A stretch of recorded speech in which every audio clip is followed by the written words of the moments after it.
Hello, good morning, good afternoon, good evening from wherever you're joining us. Welcome to the favorite food extravaganza brought to you by Generation Africa and the Alliance for Green Revolution in Africa, AGRA. Now, today we're going to showcase and highlight exciting aspects of the food that we eat every day. And without further ado, I'd just like to call upon Dixon Naftali to just give a little bit of context of who these session organizers are. So, Dixon, please tell us a bit about Generation Africa. Over to you. Thank you, Amanda. Welcome, everybody. Good morning, good evening, depending on where you are. Today is not a day of many speeches or opening remarks, but I would like to just introduce people to Generation Africa very quickly and what we do. Yeah, so we are a platform that tries to strengthen the ecosystem of young agripreneurs. Our hashtag is Grow Agripreneurs and Transform Food. And we do this by inspiring more agripreneurs to join the food systems through competitions like the Go-Getters and the Pitch Agri-Hack. We try to offer curation of relevant content and support services to the high potential SMEs who are our members of our Go-Getters community. We advocate to bring the voices of young agripreneurs to the table of decision makers, influencers, and policy makers. We also identify areas of support in the countries for the youth using a model we call the Youth Ecosystem Development Framework. And like I promised, that's it about Generation Africa. Today you will enjoy yourself. I think we have Africa's best, who are our go-getters, finalists. We call them Africa's best. We have the privilege of the greatest food moderators, Paul Newnham himself and Chef Ali Mandhry. I can see even Divine and Tokiam is here, you know, the founder of Climate Smart Agriculture Youth Network.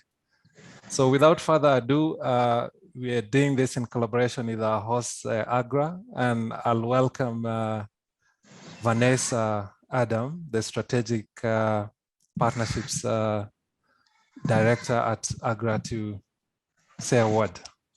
Welcome, Vanessa. Good morning, good afternoon, and I am so pleased to be here with all of you today. This is just so exciting, and we have such a great body of and community of youth entrepreneurs, youth voices, chefs, and passionate, die-hard, committed people, committed to zero hunger, committed to sourcing from smallholders, and committed to transformation on the continent and across the world.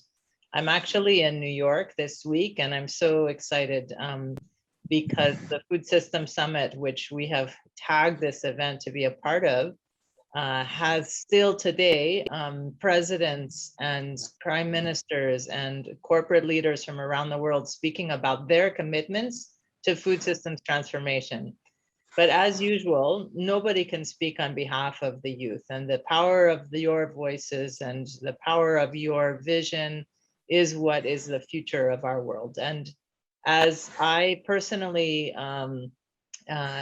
think about my favorite food and the meaning of food in my culture and my community, it's absolutely something which is embedded in how we live, who we are, how we see the world.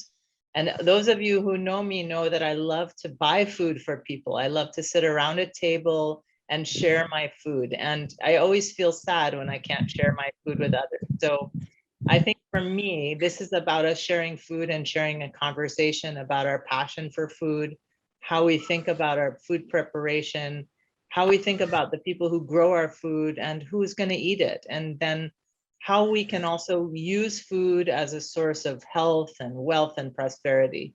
So that's really about our vision and a community around food. And I hope this becomes a regular rendezvous, maybe once a month, once a quarter, we can gather and talk about how much food is important to all of our lives and also to the continent in Africa. So I'm so pleased to be here. and Amanda and Dixon and Paul and Chef Ali and all of you for joining today. And I hope you're busy tweeting and what I call a tweet storm, so that we can really create all the necessary visibility. Of course, you all prefer Instagram. I know I'm old fashioned, I've been told. So I'm even on Facebook. Shh, don't tell anyone. All right. Have a great meal. Enjoy your food. And I just wanted to say I brought also my favorite bagel sandwich with smoked salmon, avocado, tomato, and onions and capers. And I will be enjoying it throughout this discussion. Thank you so much. Have a great day. Thank you, Vanessa. You have let our little secret out of the bag, but I actually really love salmon. And I see people are joining us, and I see comments in the chat box. Welcome, everyone. We are a year and a half, close to 2 years into the pandemic. So I think we are used to the webinar culture. So as per usual, please, when you join, mute yourself,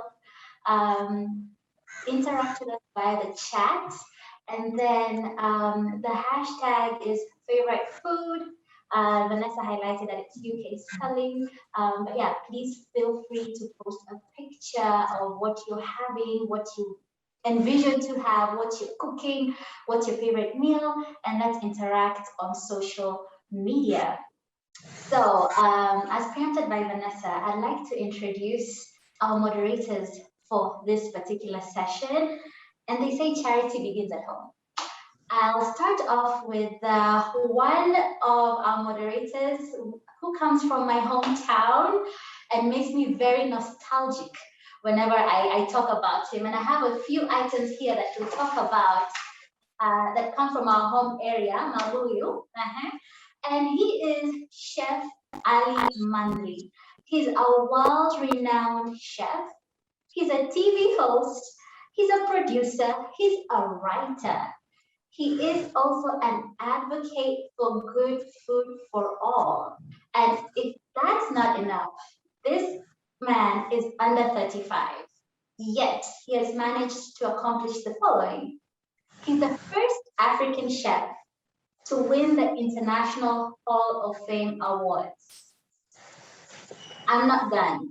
He's also among the top 5 reigning chefs of African cuisine in Africa. I hope you're not too awe-stricken because I'm still going on with his profile. He's also considered the top male chefs in Africa by DSTV. He's Kenya's Chef's Global Ambassador, and he has filmed his own cookery show with over 150 episodes. And on his social media channels, he champions local foods by sharing recipes and different ways of preparing healthy, yummy, delicious food. And he's also an IFAD advocate and Chef's Manifesto champion. This is none other than Chef Ali Mandhry. Welcome, Chef Ali. And his co-moderator will be none other than Paul Newman, who is the one who gifted me this lovely Good Food for All t-shirt. And yes, we are twinning today. And he is equally decorated. Paul Newman is the director of SDG2 Advocacy Hub, which is a secretariat convened to connect NGOs, advocacy groups, civil society, private sector. And it has facilitated a network of over 1,000 chefs to support their action on sustainability development goals through a vehicle they call the Chef's Manifesto. Paul leads the Food for All campaign, being driven by the Good UN Food Systems Summit, and to drive public engagement via an engaging social media campaign, just like what we're doing right now. So Paul, welcome very much, and we are glad to have you and Chef Ali moderate. So I think I'll leave the two of you to take on the show, not unless you have anything else for me before I leave you. Well, thank you so much, Amanda, and it's so great to be here with Chef Ali. Thank you so much to Generation Africa, to AGRA for bringing this conversation together, and for I think really believing in the voices of young people and the importance of giving them a platform and a space to really lead the conversation. And so it's so great. Amanda, turn your camera back on. I wanted to see what that food was that you have. We're talking about favorite foods and good food. And you mentioned something there that you said was connected you back. You said Chef Ali is connecting me back to my roots, my hometown. So I want to know what this food is, and then I'm going to get Ali and you just to say a couple of words about it. But you tell us, what have you got there? Okay, so I know Ali's chef is going to host the Mombasa Foodies Festival this weekend. And this is a local delicacy called mabuyu. And it's actual baobab seed that is dipped in food color. And then sometimes it can be spiced with something a bit chili or zesty, or it can be sweetened. So Chef Ali will know. I'll just slightly defer to my local language. Kuna mabuyu za vimto. Yeah, definitely. Yeah. Then I have dates. Also another delicacy at the coast. So this is not a full meal, these are just snacks. I wanted it to be easy for me to just show it show it on screen. So these are dates. In Swahili we call them tende. And fruits, because I really love fruits. And Paul, I know you know this. So yeah, so that's just a depiction of where I'm from and what we like eating. Fantastic. I think that has been amazing. Thank you so much, Amanda, for the lovely intro. I really appreciate. And again, the mabuyu takes me back, like my childhood feel at the end of the day.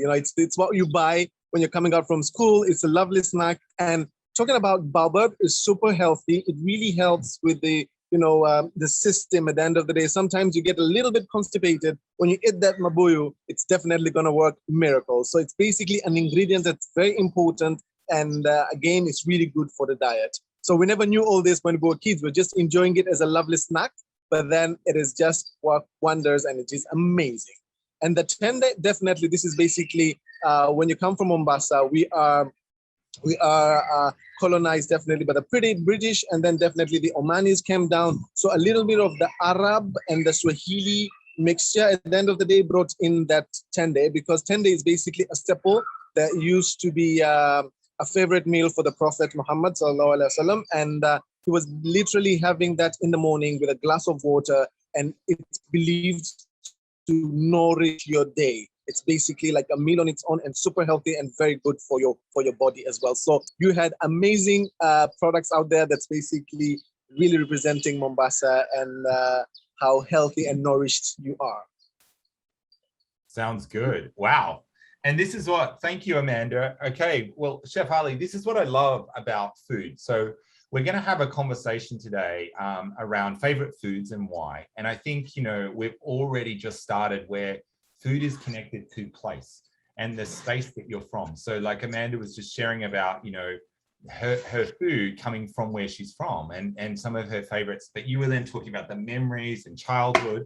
And I think, when we talk about good food, it has so many layers to it. And I think this is really, really critical for us as we kind of engage in this. So, I'm going to ask you just a quick question, but in the chat, if you are on, I see a few people have shared where they're dialing in from. Feel free to put in where you're dialing in from.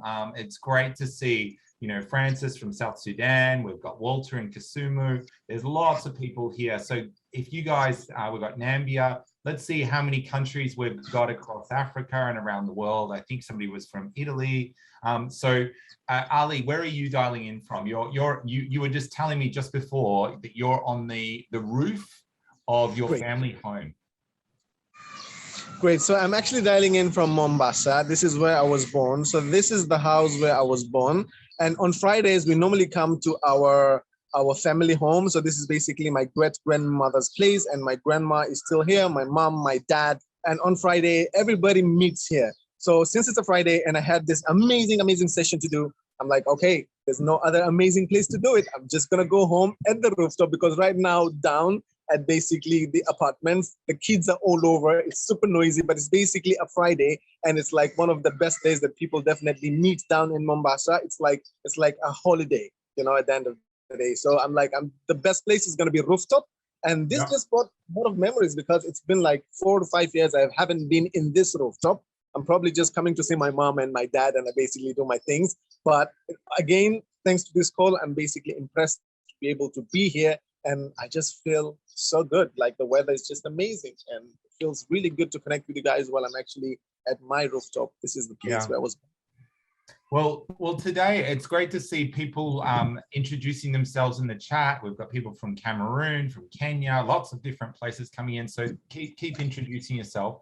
So what we would love also is if you do have a meal right now and you're eating something in your house, take a snap, post it on social media with the hashtag #GoodFoodForAll with the number 4, and we'll drop that into the chat, and then favorite food and tag AGRA Alliance and Go Gets Africa. And we'll drop all this in the chat so you guys can have it there. But if you can show us what you're eating from the part of the world you're in, because I think one of the things we've been, yesterday was this historic summit, the UN Food System Summit that was held, and many member states, including, I know when I was talking to you, Chef Ali, the president from Kenya was on, making commitments, presidents from all around the world and prime ministers making commitments around food systems.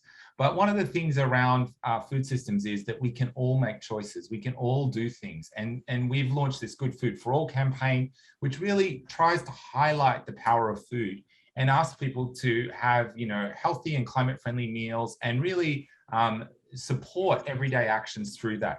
And so we're going to have a conversation today about food, because food is so personal. And also, what's good for you, what you love, Ali, is going to be connected to where you're from, your story, your faith, your religion, your history, your parents, like so many things. And this is great. What I love about food is that you learn about people, you learn about places, you learn about ingredients. But I also, you can learn about the benefits that it brings. And I know you've engaged with farmers and seen some of the benefits for farmers, but you've also seen some of the benefits from a health perspective. And so we're going to have a bit of a conversation, but we're going to talk about food.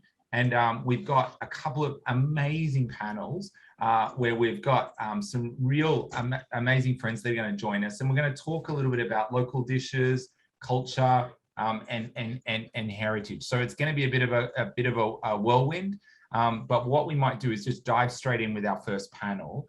And so I'm going to ask our first panel to come on. And so we have, let's see if we can spotlight them. So we've got Tracy, we've got Kili, we've got Jacinta, and then we've got Shimimama. I think, let's see. Wow, I love this. Hi, guys. Love it. Okay, we're getting you guys all spotlighted, so come on in. And then what would be awesome is if you guys could... It's going to be a buffet today. It's going to be a virtual buffet. It's a virtual buffet. It's a tour around the world. So we've got people dialing in from Kenya, from Mali, from Rwanda. Love this. Okay, so let's just start with introductions for our guests. So if you could each just introduce yourself, where you're from, where you're dialing in from, and then we can get started. So who wants to go first? Yeah, I'll go first. Perfect. Hi, Tracy. Tracy Kimathi. I'm from Kenya. I'm looking forward to tell you a bit about our cultural foods and what we enjoy here in Kenya. Awesome. Welcome, Tracy. Welcome, Tracy. Okay, who wants to jump in next? I think I'll go next. Yes. I would say. Can I go on? Yes, please. Yes. Thank you. Good morning and good afternoon, and then good evening. My name is Newman Alexander from Rwanda. And I'm so excited to be part of this session, and I'll be glad to share my favorite traditional food as well. Awesome. Welcome. Jacinta. Alexander, awesome. Hello. Hi. I'm really excited about the event because one, I really love food because I think food is a way of experiencing the world. You know, sometimes you can't travel, but you can taste something from somewhere else, which is a really good thing, and it's something I'm looking forward to sharing about.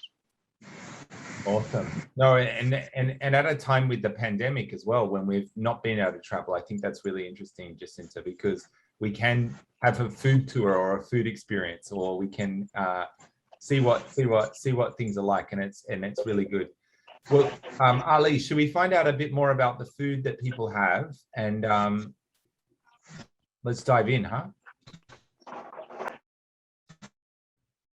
Definitely. So the staple, I think Tracy must have something that's basically from Kenya, which is a popular dish. We're talking about probably ugali, githeri. These are like basically, when I talk about githeri is like a popular Kikuyu meal, and it's a combination of corn, whole corns, a little bit of some red kidney beans in the mix, a little bit of some potatoes. Some people like warubi, basically potatoes, we call them, or you cut them a little bit in the mix, and then cook them up together with a little bit of any of your favorite seasoning. Sometimes you go a little bit more fancier with some tomato sauce into the mix, some tomato, some onion, some garlic to make it a bit more fancier. And it is a staple. And when we talk about red kidney beans, you know, these are basically part of the future 50 foods, and it is a staple in the country. So apart from ugali, which is again a little bit scarce right now, there is a lot of ingredients which are sustainable that we can have in the country and are our staples, and we enjoy them every single day. Yeah, absolutely. So Tracy, do you want to show us what you've got there? Yeah. Unfortunately, I don't have any food here, but I tweeted ugali and nyama choma. I mean, I think Chef Ali knows Kenyans very, very well. So ugali, again, is this maize that has been ground up, and then you just literally put hot water, and then it becomes this clump of food. Not many people love it, but if you're Kenyan, you know how to taste it, you know how to pair it with kachumbari, with meat, with, you know, traditional vegetables. But one thing that a lot of people don't know is pilau. So there's a lot of jollof wars, whether Ghanaian jollof or Nigerian jollof. Nobody told you about pilau, which is an East African dish especially made where Chef Ali is coming from. And that outweighs any jollof you know, disruption that goes on. So those are my two favorite meals. It's ugali and nyama choma. And nyama choma is basically meat that's been grilled. The South Africans call it brine, but we call it nyama choma because it's choma. It's like grilled meat. And then pilau, which wins the jollof, you know, war. We take the jollof war with pilau. Thank you, guys. I would say the simplest jollof ever, but very delicious. It's not as colorful, but it can be made with, the pilau can be made with a little bit of some beef. It can be made with veggies. It can be made with chicken, fish. It's basically out of this world. And again, when you just mentioned about the jollof wars, at the end of the day, we did something with Google, and it was really, really huge, where I went head to head with a chef from Nigeria who was really saying that jollof is basically the best ever rice. And I did my simplest pilau, which was super simple to make. And everyone was like blown off, like, oh my God, we don't even need tomatoes in the mix. So it really depends how simple it is to make, because every single day, everyone gets busy. So at the end of the day, you want the simplest ever recipe to be able to make a dish, but still make it delicious. So again, Team Pilau, thank you so much, Tracy, for bringing this up. I think it is amazing. And again, ugali, what is Kenya without ugali? We love our ugali, but again, we have to also accept the fact that the corn, or basically the maize meal right now, is getting scarce.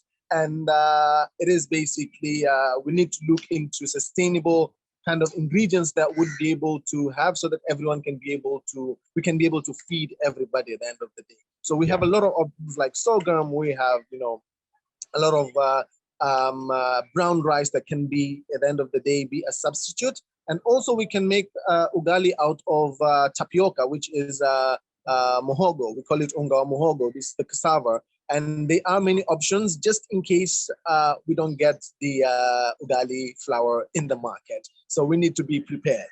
But at the end of the day, it is a staple that we love. Tracy just say that it's basically served with kachumbari. Kachumbari is like a salsa, a Kenyan salsa. It's a combination of tomatoes, onions. It's very vegetarian. Tomato, onions, a little bit of some coriander in the mix, a touch of lemon or lime juice, a little bit of some salt and some green chilies. Goodness, you're gonna have the ugali with that and a little bit of some meat if you want, or just have it like that. It's just amazing. That's amazing. No, this is great. And I mean, I think, that conversation, as you were saying, there's all different types of food and they have all different messages. So it's really, really good. Let's hear from one of our other panelists who wants to show us what they've got or talk to us about their food. I think I'll go on. Okay. Okay. I can't really like raise it up because it's liquidy. I have coconut curry beans and the brown chapati. I think I saw it on Twitter just now. Yeah, I just posted it because I can't lift it up, but it's easy if I just take a picture. It looks amazing. So if you go on Twitter, check it out. It looks amazing. Yeah, so I incorporated some millets into my brown chapati because wheat, I think wheat is just plain, and I think the manufacturers really strip a lot from processing when they're processing wheat. So I just added some ground millet and sorghum, just a little bit for a bit of flavor and color to the brownness. Yeah. Wow. That's interesting. That's going to be such a delicious chapati, which is healthy at the end of the day. I'm going to try that. I'm going to put my sorghum flour into the mix and make my brown chapati, because all I have right now is brown chapatis and I can't have any extra oil in the mix. So that's basically, I believe that is dry brown chapati with a little bit of some sorghum in the mix, and that is just genius. I'm going to steal that recipe, Jacinta. Keep your eye on me. Make sure you Ali, you tag her in that recipe, I would love that. I'll give her credit. That would be awesome, because I think Chef Ali's biryani recipe is one of my go-to ones. I would recommend it to anyone. I appreciate it. Thank you so much, Jacinta. You're awesome. And that curry that you have, that coconut curry, what else did you put in the mix? Because that sounded like borohoa to me, like the green grams cooked with some coconut, or maybe a little bit of some, did you put any grain in the mix, or is it basically just coconut and a protein? No, it's just coconut cream, beans, and the curry. Normally I do that with dengu, but I couldn't find it in time. Yeah, so I went with beans instead. When you say dengu, you mean the green grams?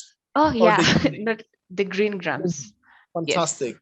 It's readily available in the country. It's part of the Future 50 Foods, and it is just amazing. It's basically a diet that you can just have. I would have the green grams cooked in coconut with a little bit of some garlic and ginger. Just make a lovely borohoa. We call it borohoa. It's basically a name, or when you call a curry in Mombasa. And I will have that with that brown chapati, and oh my God, my day is gonna be done.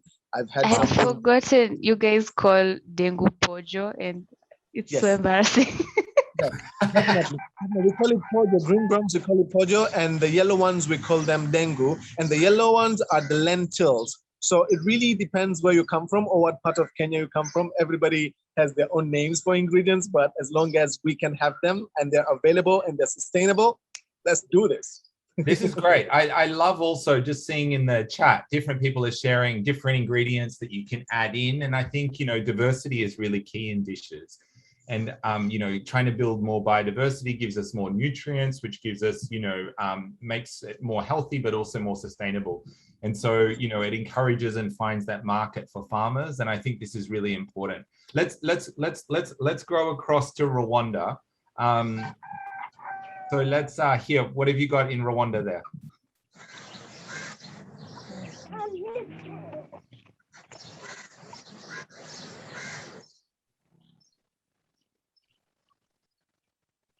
Thank you.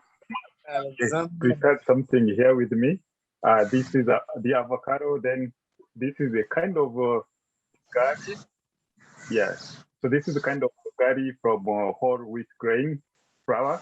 Then these are mixture of different vegetables. So this one, it is instead of boiling into the flour into the water, we just use the water at room temperature, and then we steam it.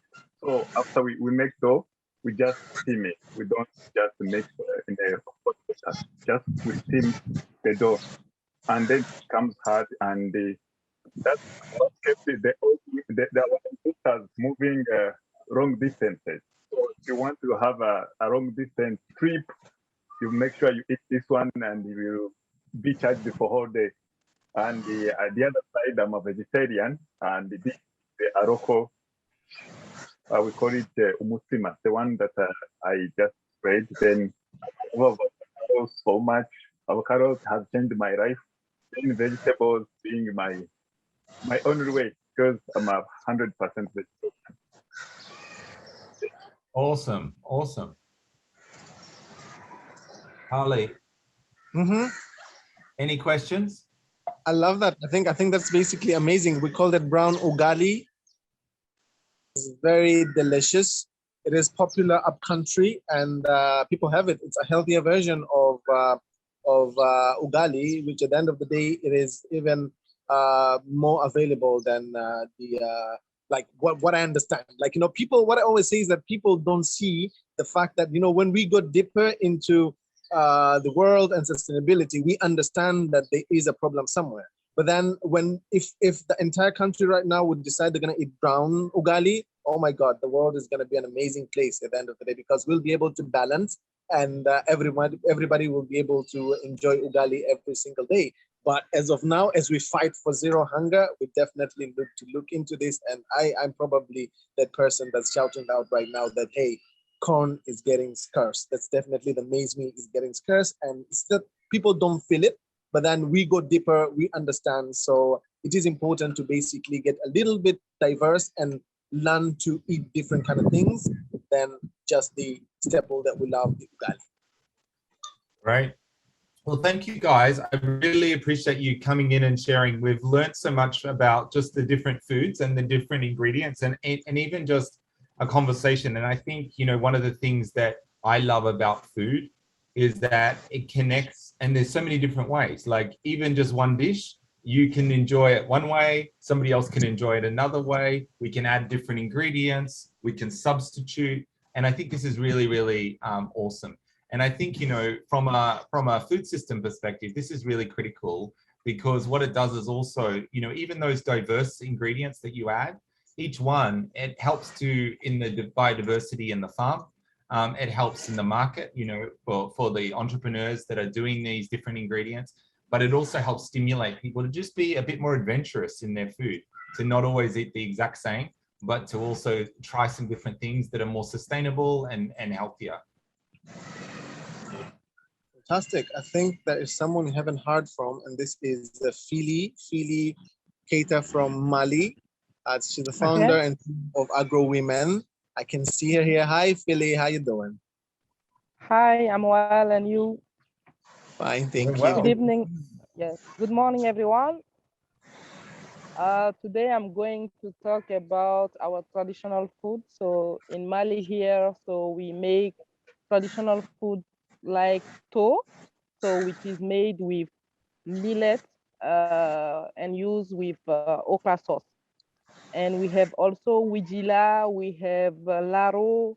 So this is made with maize. So we have a diverse food range. and I invite you to come and enjoy it with us. And today I have bring something special. So this is okra sauce that we can eat with rice. Yes, and we have also dried fish, and it's Wow. very tasty, and I love it. And I invite you to try this. All right. Thank you So, so much. That yes. looks like green grams. Is it part of the family of the green grams, or is it different? Oh, that's okra. Okra. It's Okay, so okra. that's Yes, okra. That's okra. right. I didn't get the question. The curry that you just showed over the rice. What's the main Okay. ingredient? What's the main ingredient? The main ingredient is okra. Okra Okra, and lady dried. fingers. Yes. Yes. Lady fingers, right? Love that. That's amazing. Okay. Love So that. the red one is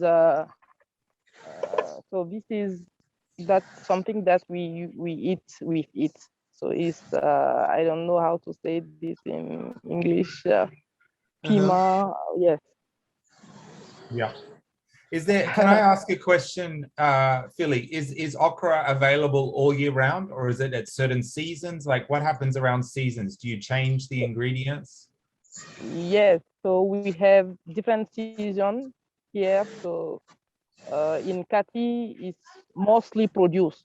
I'm living in a rural area in Kati. So vegetable growing is the major activities that people are doing here. So we grow several okra during the harvesting time, and Right. we grow it. Wow, that's amazing. Well, thank you to all of our initial panelists. We're going to bring in another panel, I think, Ali, You're welcome. and keep talking. But thank you. Please do share these images on social media. Do a tweet with them using Good Food for All and favorite foods. We really want to see these recipes and these ingredients, because it's just amazing to hear the differences in different parts of Africa, in different countries, different regions.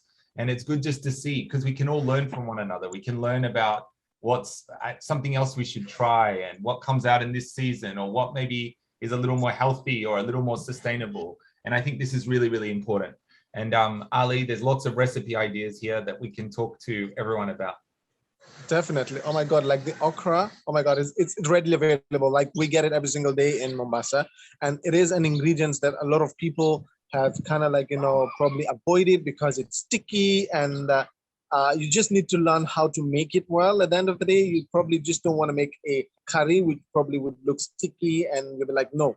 So I found amazing ways of making okra. Like I'll spice them a little bit, marinate them a little bit, and then I'll stick them into the oven. You remove them. Oh my God, it's like you're having a okra chips, which are delicious, and at the end of the day, healthy. So it's just fantastic. So there are many ways of making these ingredients that are a little bit ignored or a little bit disliked. So I love that. And I was really happy to see the okra being made as a staple in Mali. Awesome. Well, Chef Ali, time is flying, so we need to just bring in our next panel. And so let's bring them up on stage.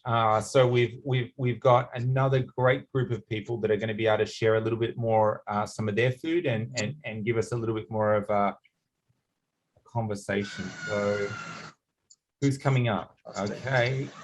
Hi, Mandhry. How are you? Hey, I'm good. Good afternoon. Good afternoon. Very excited to learn about the okra kind of chips. I'm going to try it. Do you want to introduce yourself while the others are coming? Okay, sure. Yeah. So this is Mandhry speaking. Okay. Wangari. Hi. You want to introduce yourself? Okay, Ali, we're going to get Mandhry to introduce herself, and then Wangari. All right. Okay. Okay, cool. So this is Mandhry speaking. I'm dialing in from Kigali, Rwanda, but originally from Zimbabwe. So I'll be sharing about Zimbabwean food all the way down south. Very happy to be here. Welcome, thank you. And Wangari, do you want to introduce yourself? Hi everyone, excited to be here. My name is Wangari, or the Farmer on Fire. I create exciting videos on YouTube about farming, and I'm glad to be here. I'm glad to see you, Chef Ali. I hope you come to my farm one day. Awesome, awesome. And you've got to check out your videos. They're great. I was watching one the other day. And let's go. Divine, do you want to introduce yourself? Welcome, friend. Can you hear me? I can hear you. I know it's raining there. Can you hear me? Yeah, go for it. Yeah, good. Welcome to my name. Nice meeting you all. And this is a very interesting session and very timely. Yeah, I'm dialing from Yaoundé, Cameroon, the capital city, and from Africa, for those who don't know Cameroon. And I'm actually one of the UN food system champion. Report. Over. Thank you. Thank you. Great to have you with us. And our last guest is Gabriel. Hello, everyone. Gabriel from Abuja, Nigeria, and actually have lots of excitement in me because this afternoon while I was having lunch, I remembered that I'm coming for this program, so I had to reserve some of my meal to share with you as well. Awesome. Why don't you start, Gabriel? Show us what you've got. What's your food? What have you bought? Awesome. Yeah, so here is what I've got. So it begins with this one. This is tiger nut, but it is tiger nut and date palm and coconut. So you have to blend them together and then you squeeze out the juice, no sugar. So it's very healthy as well. So you start with this at least before you begin to, you jump onto the main course. So is that this one or this one? But this is what I had this afternoon. What you have here is pounded yam.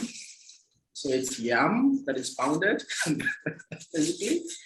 And just to show you what it looks like, you can literally eat this without a soup because it's yam. So how we eat it is you just take like a little bite. Yeah.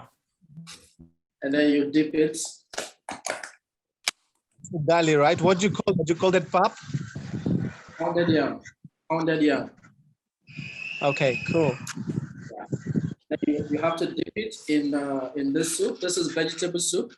What you have here is water leaf and spinach, and then you have some seafood, fish, stockfish, dried fish, periwinkle, crayfish, just all sort of seafood are right inside here. If I dig deep, I may find one of them, but I think I must have eaten them during lunch. So you take a mold of this, and then you kind of put it in the soup, and then you eat. It's very, very nutritious. Wow. I'm hungry. So this is my lunch, but I also came with this because I think I want Africans to see this very interesting meal. So what I have here is well seasoned, just dry catfish. Wow. So you have to eat this with this one. So please try not to bite your tongue when you pronounce this. This is ekpang kuko. Wow. What is it? So what you see here is mashed yam and mashed cocoyam. Oh, wow. And the beauty of this meal is that it takes hours to prepare. So you have like a small dough of this mixture of yam and cocoyam, and then you wrap it around a vegetable. So you literally have to make cubes and cubes and cubes of this yam, and then you layer them in the pot, and then you boil them with all this other really nice gentlemen. The seafood also is here, you know, the periwinkle, the stockfish. So this is, and the beauty of this meal, I could share, is that when you have this meal in your mouth, it gives a sensation of a sprinkle from your tongue. It ejects saliva from your tongue. Once you have it in your mouth and you're chewing it, it triggers something in your salivary gland, and it's very interesting experience. Very interesting. That's what I have here. And then once then you complete it with this tiger nut, and then maybe drink some water. Yeah, that's what I have. So if you're reading the chat, Gabriel, I think there's a lot of people visiting you in Nigeria now, and they also need new laptops because they're drooling all over their laptops because you're getting everyone excited.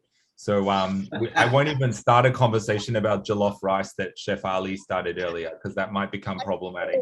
But if we have time at the end, we might engage. I know I'm going to eat in Nigeria now. It's amazing. I will be interested. I love it. Pull a nail on the coffin eventually. Thank you so much. Okay, well, let's ask Mandhry. Do you want to show us what you've got? Oh yeah, sure. So I brought something very southern and very Zimbabwean. I'm going to try and bring it on camera. Okay. So confirm when you can see it. Mm-hmm. Little bit more. Yeah, okay. So I think this should be perfect, right? Okay, so this is a very healthy protein alternative, okay? We've been talking about having insects, edible insects. In Zimbabwe, in Southern Africa, we have been doing it already. So this is a native worm. It's called mopane worm, because the tree where they grow, they only grow on that specific tree. They're the worms, and they're consumed in different ways. So you can make them into a stew, and you eat with our own ugali. Of course, we also have ugali, but we just call it sadza. So you can eat it with ugali, but today I've decided to go a bit modern and make them into a salad. So you have mopane worm salad, which is very delicious. And the good thing about this one, it's research says it's 58 to 60% protein. So that's double chicken. So it's a very nice alternative. And not like any other insects, this one is not consumed because villagers don't have an alternative, but it has a superior taste. So it tastes amazing. Like every time I eat it, I'm just like, wow, how come the world doesn't know of this? It's very amazing. And it's so sustainable. It also sustains livelihoods. This becomes a very major activity for women when it's in season. And it doesn't require a lot of technical capacity to harvest and process. So it's already non-knowledge. I mean, I can go on and on, but you can Google it. It's amazing. Worm.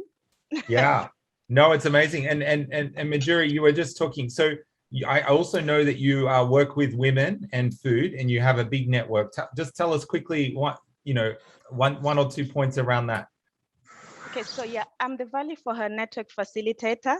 Value for Her is basically AGRA's flagship program to strengthen women in agribusiness. So we offer different programs, capacity building, also linking women farmers to productive resources and services. And we do a lot around advocacy. And we also create visibility for successful women. I'll share in the link here also to invite the women on the platform who are in agribusiness to join our digital network, Value for Her Connect, to learn more about our Value for Her program. So that's all I can say for Value for Her. Otherwise, I'll need a day. Okay, no, that's great. But thank you, Mandhry, and thank you for sharing those. That such a delicacy. And I think the question you raise of why, I think is a good question. Why hasn't everyone not discovered it? But I think sometimes. I think then they have to just come to Zimbabwe, and I think that's also a good thing. Sometimes I think if they get discovered, then everyone will have them. Now, and then the other thing as to why is because that tree only grows in a certain region, so it's a bit drier. So that's why we have this privilege. I mean, it's a blessing. The privilege. Yeah, no, it's amazing. It's amazing. Well, let's go to you, Divine. What have you got? I saw you just shared online a photo of your dish. but tell us what you have. Can you hear me? Hope you can see it delicately. Can you see this? Yes, we can. Oh my God! I heard Marjorie saying that it's her food actually is double protein. Mine is 10 times protein. This is the snails. Actually, they grew unnoticed, and they're very, very nutritious. I find them with some potato chips. Many people usually ask Divine, do you ever sleep? I tell them I will start sleeping after 20:30. I consume a lot of snails.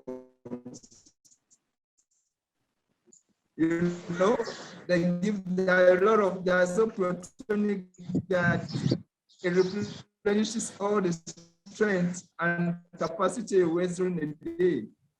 And it makes you so healthy. And I remember Paul used to tell me, Divine, you need to rest. I tell him, no, I'm not resting. I am eating good food.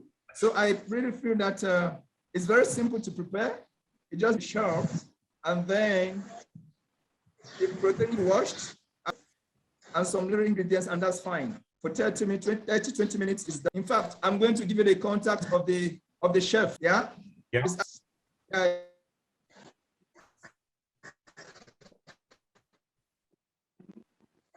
We're just losing you a bit, Divine. Oh, we lost you. So thank you, Divine. I mean, the snails, that was amazing to see. And thank you.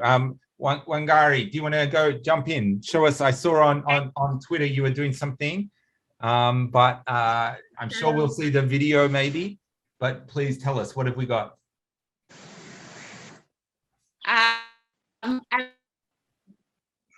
Right, I'll tell you, and I had a good lunch, so I just want something light for dinner. This is pumpkin sauce. It's just fried with tomato, and then you put that, and then you just serve it as that. It's very filling, very nutritious. And pumpkin in Kenya. We can't see your camera. You've got it the wrong way. You're gonna flip it. Oh, sorry. That's all right. So can you see it now? Let's have a look. We can see your roof. Oh, now we can see it. There we are. Yep. Can you see? Can you see me? Oh my God. Can I come and dine with you? That's a lovely setup. Yes, welcome. These are strawberries from my farm, but it's also about reinventing back our traditional foods. Pumpkins were originally the food we grew up eating, especially in the village. And right now, you cook for anyone. My husband, you cook for him, and he's like, I don't eat pumpkins. So I had to look for a creative way because it's very nutritious. And I know in the West, you guys use it, but I know Chef Ali will also confirm that seeds are used for stamina, and I think it's an amazing fruit back into our Kenyan cuisine and world cuisine as well. Yeah, no, that's amazing, Wangari. And I think it's interesting when you do think about certain foods in certain parts of the world that have different associations with them. You know, like, you know, in some parts of the world, one thing will be seen as a delicacy. In another part, people are like, oh, I don't know whether I should eat that.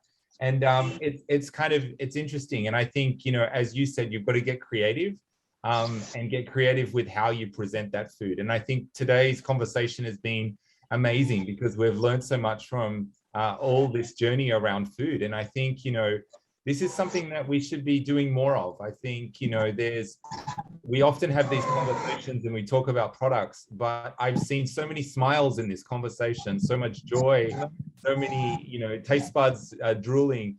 And I think it's a great way to really showcase the produce, showcase the issues around health and biodiversity in a conversation around food. And I think it's great, you know, and it's delicious and fun. You know, we've been to all parts of Africa almost, you know. It's been we've seen from the snails to the worms to catfish to pumpkin to teff to, like, there's so many different ingredients. I don't know, Chef Ali, what's your thoughts? My thoughts are basically amazing. Like, pumpkin is something that we have down here. I'm really going to make a soup out of pumpkin. It's quite a popular ingredient in Mombasa as well, because we make even a dessert with the pumpkin. We make a pumpkin halwa. We make pumpkin in coconut cream at the end of the day with a little bit some sugar and cardamom, and just makes it delicious. So it is an ingredient that's readily available, and people love it at the end of the day. So it is something that is also nutritious, and it is available. So maybe upcountry people had it a lot and they feel like they don't want to have it, but down here at the coast, we love it. Like, whenever we get it, we probably just add some coconut and we make a dessert out of it, and everyone loves it. Super delicious. Were we supposed to show our food, Paul? Like, if we have any? Yeah, I think I have. Let's see what you've got, Chef Ali, and then I think we're gonna have to wrap. This has gone so fast that I think we're gonna have to do this again, and have like 2 hours maybe. And but let's Chef Ali, show us what you've got. So I have a plate here, and this is basically you can see this is viazi via karai. It's a popular potato dish. That's a snack that's available on the streets in Mombasa, and this is bajira. I really want to talk about bajira. So bajira is basically a snack made out of black-eyed peas, and black-eyed peas is basically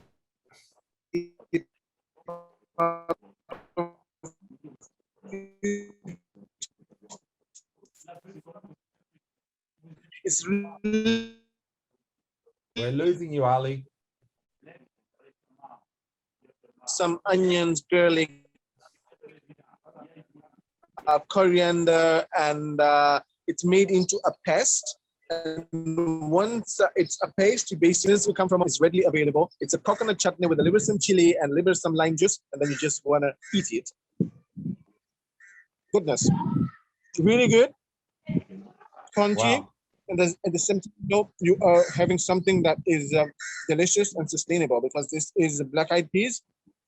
It's readily available and super delicious. Talking about this is just the viazis, which is popular potatoes, but at the same time, delicious as well. Readily available every single day. When you walk down the street, you can buy this for literally maybe 2 shillings, and that would be a couple of cents, and it's just fantastic.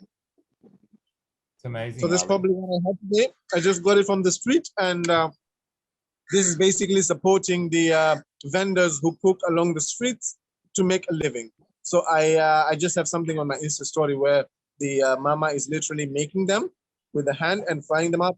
Really delicious. And this is what we grew up eating every single day from school, and probably when we're headed home from school or at break time. It's amazing. It's delicious.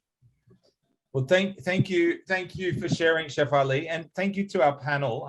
You know, really appreciate Gabriel, you taking us through Mandhry, Wangari, Divine. Thank you guys for bringing and sharing the ingredients and the stories. It's just amazing. I would love to have more time to talk, but I know that we are coming at time. So thank you guys. So Chef Ali, you know, one of the things we're talking about now is we're talking about this Good Food for All campaign. The summit has happened, and it was yesterday. But you know, the way I describe this summit is that was just the beginning. This is where a lot of commitments were made, and now we need to continue that work. We need to take that work forward. And I know that all of the people on this call are doing that in their local communities in different ways. One of the things we're wanting to do is to really launch a campaign where every Sunday people have healthy and nutritious food called with hashtag Sustainable Sundays, tied to Good Food for All. And the idea is you could get together and have this kind of conversation where you could share your meals and tag others. And I'd love to see more food from across Africa. And so I'd encourage all our listeners to really do that, to tag their favorite food, Sustainable Sundays on Sunday, and show us what you're eating.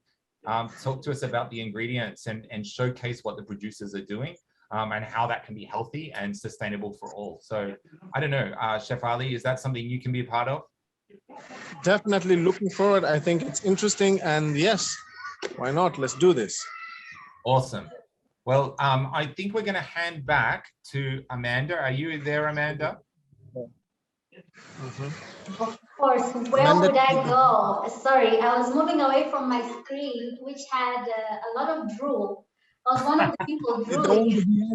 So when you called upon me, I was just like, oh, sorry. Okay, I'm now on live. And Chef Ali not making it any better because that's amongst my favorite foods. And they say time moves fast when you're having fun. And I think this session has been the epitome of that. Who knew 1 hour could fly by so fast? I was almost digging in at my screen, learning about the different cuisines. Snail that can be very delicious, which we don't think about. And I know there are many snails in Mombasa, Chef Ali. And also just to echo Paul Newman about the Sustainable Sundays, which is part of the fall campaign. I got to learn about the Fiji cuisine, and Chef Ali, it's very similar to what we eat at the coast. A lot of okra, they use coconut milk in almost everything, which is what we do as well. And now, ladies and gentlemen, I'd like to give a vote of thanks. First, to our amazing moderators, Paul, Chef Ali, you've been spectacular. You've been amazing.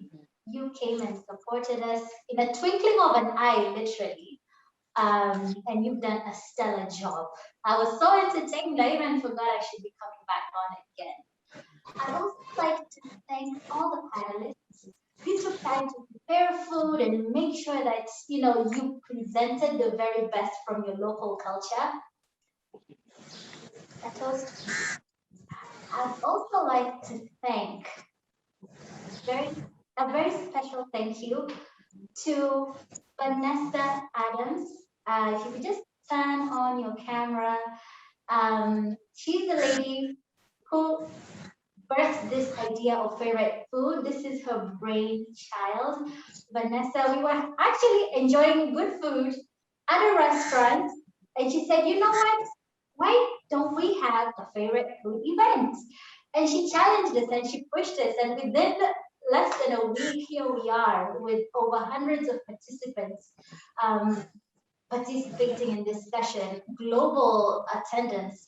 So Vanessa, she's the powerhouse, she's the power engine, and a very special thank you to you. And the youth who participated, the various groups, the CSLN group, and everybody who has been here, the AGRA team, Generation Africa Secretariat. Thank you all very much. Without further ado, we can take up this discussion with Paul on propagating this agenda. Clearly, there's not enough time when it's all about food. So once again, thank you. Enjoy your weekend. Enjoy your Friday. I'm already starting mine right here. And bye-bye. Thanks, Amanda. Thanks, Chef Ali. We're all coming to Mombasa for the next event on your Friday afternoon rooftop. On its rooftop. Karibu Mombasa. On our rooftop. Let's do this. All right. Merci à tous. Thank you, guys. Bye.